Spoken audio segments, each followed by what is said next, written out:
The host of the 2030 World Cup is due to be selected in 2024. The only bid confirmed so far is a joint initiative between Spain, Portugal and Ukraine. However, two rival proposals are due to be formally launched.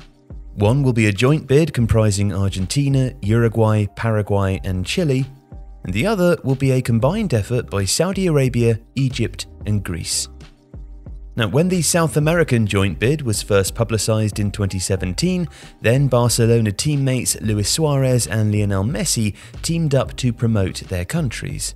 The following year, the co-coordinator of the bid described Messi's importance to the bid, saying that he will surely be the flag bearer for the World Cup.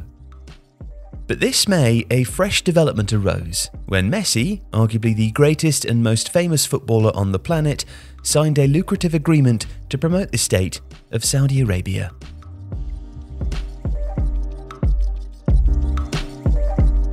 Now, the first thing to say is that the agreement is for Messi to promote tourism in that country, rather than a 2030 World Cup.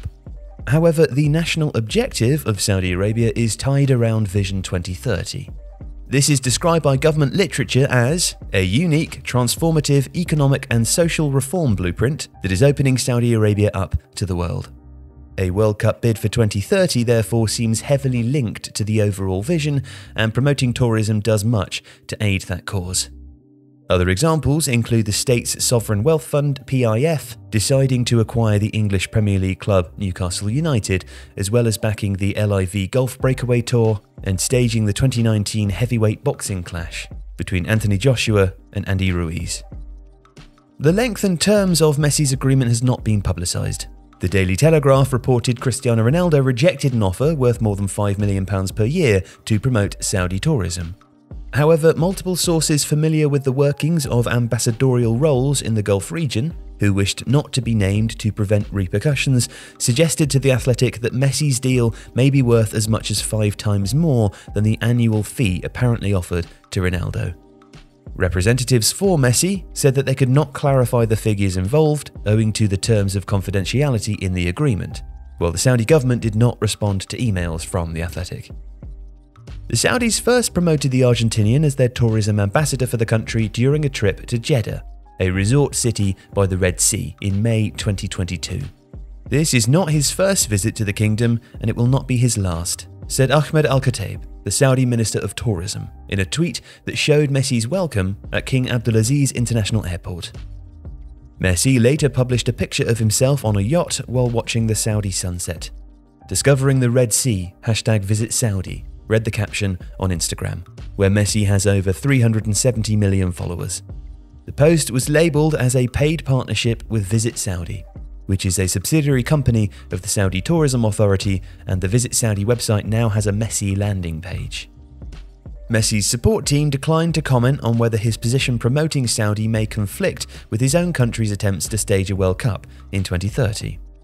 More significantly, they declined to comment on Messi's preparedness to take a vast check from a state which has been linked to human rights abuses, including the assassination of the dissident Washington Post journalist Jamal Khashoggi, as well as crackdowns on women's rights activists, LGBT people, and those who speak out against the rule of Crown Prince Mohammed bin Salman.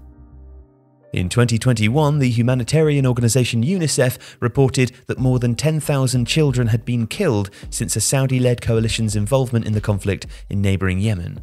Messi remains a goodwill ambassador for UNICEF, a position that he's held since 2010. Messi's representatives declined to comment on this apparent conflict, while UNICEF did not respond. For Messi, it is one of countless partnerships for a player who earns in excess of €30 million net to play for French champions Paris Saint-Germain, a club owned by a fund linked to the Qatari state, which has been accused of human rights abuses of its own.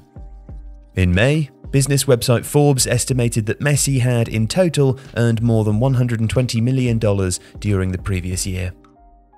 In 2012, Messi visited Saudi Arabia for the first time.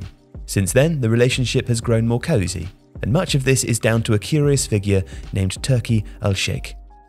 Al-Sheikh is the chairman of the Saudi General Entertainment Authority, which aims to promote social and economic growth in the country.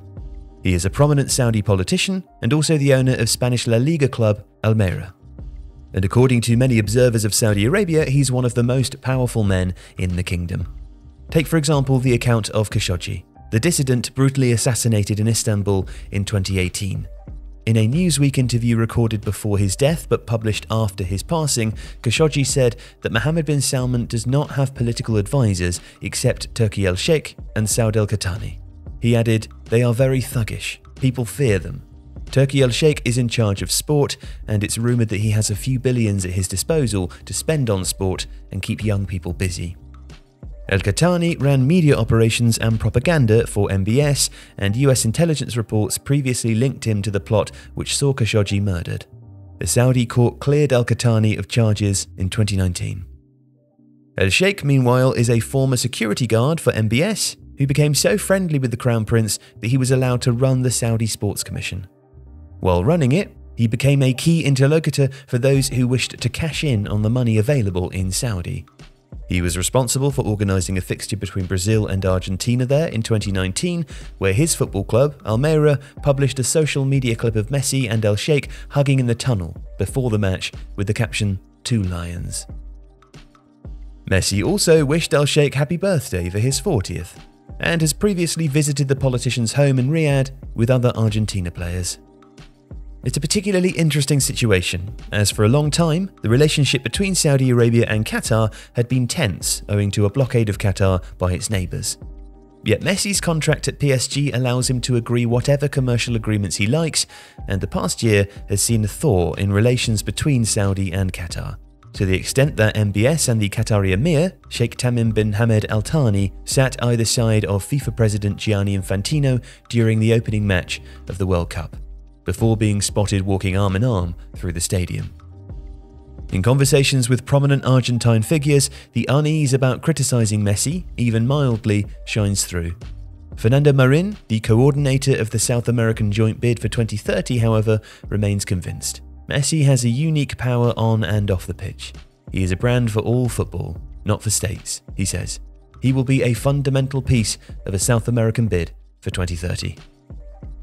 If you liked today's video, please consider subscribing to the channel. And if you did like it, you might be interested in How to Watch Football, Tifo's illustrated book. It's 52 rules for understanding the beautiful game on and off the pitch, and it is the perfect holiday gift. How to Watch Football is out now in stores and online.